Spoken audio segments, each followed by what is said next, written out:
بسم اللہ الرحمن الرحیم۔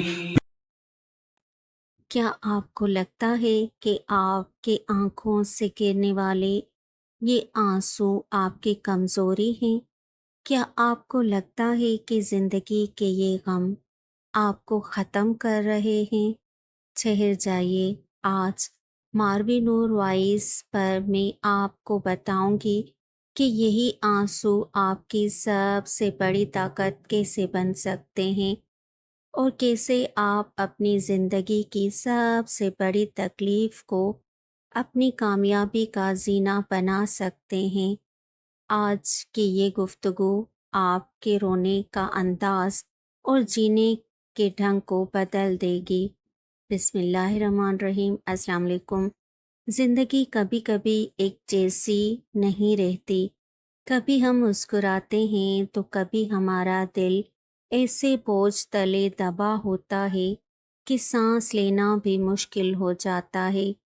ہم سب کی زندگی میں کچھ ایسے مقام آتے ہیں جہاں ہمیں لگتا ہے کہ اب سب ختم ہو گیا۔ لوگ ہمیں مشورہ دیتے ہیں کہ صبر کرو، رو مت، ہمت نہ ہارو، لیکن کوئی یہ نہیں بتاتا کہ جب ہمت جواب دے جائے تو کیا کرنا ہے۔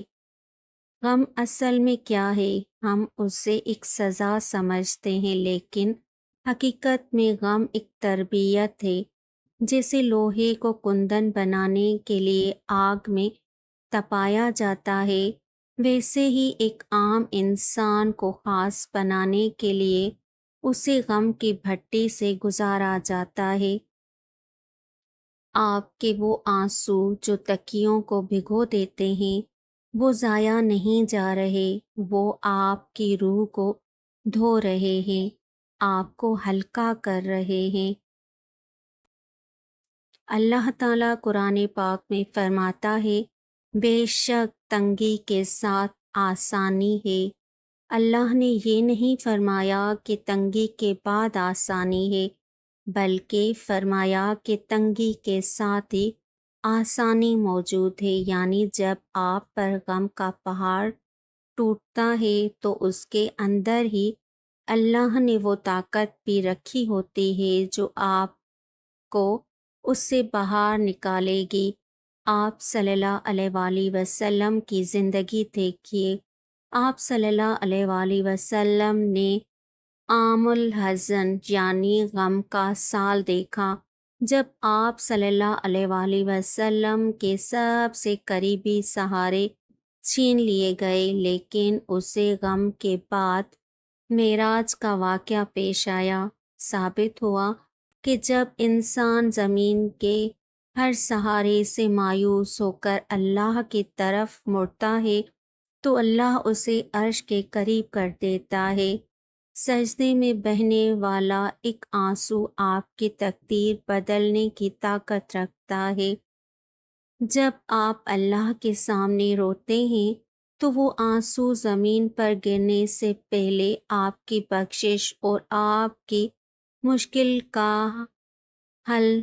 مشکل کے حل کا ذریعہ بن جاتے ہیں۔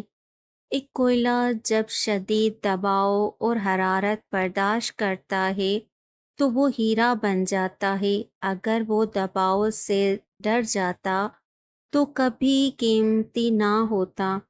آپ کا غم وہی دباؤ ہے جو آپ کو عام انسان سے ایک قیمتی ہیرا بنا رہا ہے۔ جب بادل گرجتے ہیں اور آسمان پر تاریکی چھا جاتی ہے تو ہم ڈر جاتے ہیں، لیکن اسی گرج چمک اور بادلوں کے رونے کے بعد ہی مردہ زمین زندہ ہوتی ہے۔ آپ کے آنسو بھی آپ کے اندر کے مردہ امیدوں کو زندگی بخشتی ہے۔ تسلیم کریں اپنے غم سے، بھاگیں مت، اسے تسلیم کریں کہ ہاں میں دکھی ہوں۔ رونا آئے تو روئیں، لیکن اللہ کے سامنے تنہائی کو غنیمت سمجھیں۔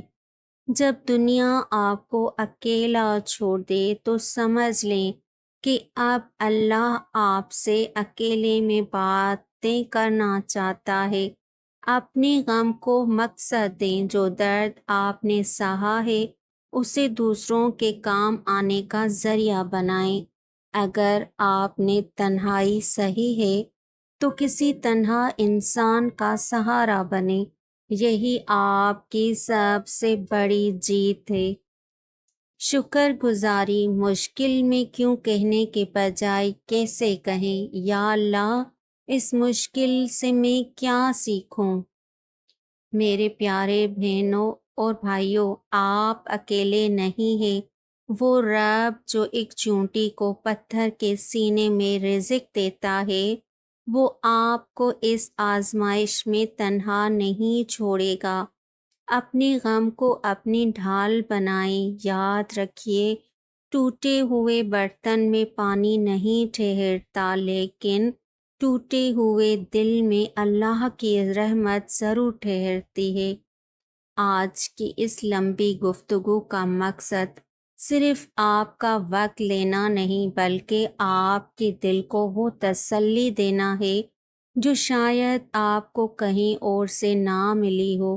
اپنے غموں کو پکڑ کر نہ بیٹھیں، انہیں سجدے میں بہا دیں اور پھر دیکھیں کہ وہی آنسو آپ کی طاقت کیسے بنتے ہیں۔ جانے سے پہلے بس ایک سوال اپنے دل سے پوچھیں، کیا آپ کا غم آپ کے رب سے بڑا ہے؟ اگر نہیں تو پھر پریشانی کیسی؟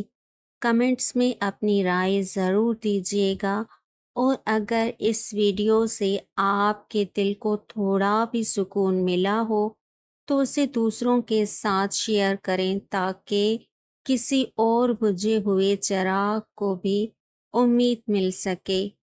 ہمیشہ خوش رہیں اور دوسروں میں خوشیاں بانٹتے رہیں۔ اللہ حافظ۔ آپ کی دعا گو، ماروی نور وائس۔